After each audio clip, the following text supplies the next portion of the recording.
പടം കണ്ട് അയാളെ എന്റെ മുമ്പിൽ കണ്ട ഒപ്പം ഞാൻ അയാളെ കൊല്ലും. ആഹാ മുടുക്കനായിപ്പ തുടിച്ച് ഇതേതാ ആരാ ഇവൻ എവനൊന്നും വണ്ടിയൊക്കെ നോക്കുകയാണ്. അയ്യോ അമ്മാവന്റെ മോനാ കല്യാണച്ചക്കൻ. എവനെന്ത് പറ്റി? അയ്യോ ഒന്നും പറ്റിയതല്ല, ഇത് പുതിയ സ്റ്റൈലാ. ഓ പുതിയ ഫ്ലാഷ്. ഇപ്പോഴത്തെ പിള്ളേരുടെ ഓരോരോ കാര്യങ്ങള്. സ്റ്റാഫ് കണ്ട് ആരും വരെ സെക്കൻഡ് ആവും എന്റെ പൊന്ന അന്യാടിസ്റ്റ്. മറ്റേ കാര്യം പറയാനുള്ളത് ഊമ്പി പോയി സ്റ്റണ്ട് ചെയ്ത് മനുഷ്യന്റെ നടുവൊടിഞ്ഞത് മിച്ചം. ഒരു ഒട്ടും ഇമ്പ്രസ് ചെയ്ത് എനിക്ക് തോന്നുന്നു. ഒരു മാസം എനിക്ക് ഒരു മാസ് എലവേഷനും ഇല്ല. സ്ക്രിപ്റ്റും വീക്കാണ് മൊത്തത്തില്. സത്യം പറഞ്ഞ തൊലിഞ്ഞ പടം. അതെന്നാ വർത്താനം പറഞ്ഞു വെച്ച് പോയി. സത്യം സത്യമായി പറയുന്നവനായി ഈ രാജാക്കൻ. ഒന്നുമില്ല ഒലിച്ചു വെച്ചേക്കുന്ന ഒരു വായിക്കുള്ളത് ചുമ്മാ പറഞ്ഞായിരിക്കുമല്ലേ? ചുമ്മാ പറഞ്ഞതാ.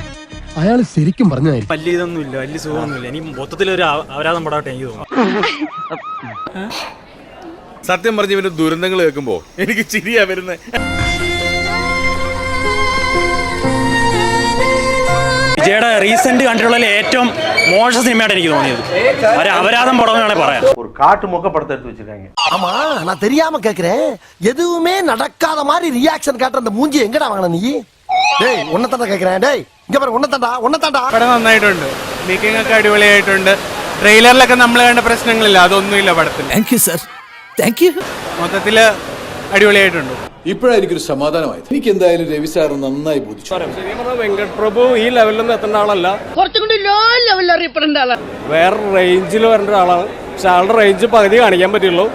പക്ഷെ ഗംഭീര പടം, ഗംഭീരം, ഒന്നും പറയല്ല, പൊളി പടം. അത്രയും വേണോ സാർ? വേണം. ഈ കൈ കൊണ്ട് ഇങ്ങനെ തള്ളി ഒരു 5 പ്രാവശ്യമെങ്കിലും കാണണം നമ്മൾ ഈ പടം.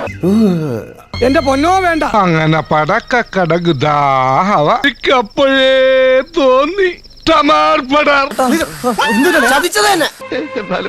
എന്നോടിത് വേണ്ടായിരുന്നു. മരുതമലൈ മാമണിയേ മുരുകയ്യ.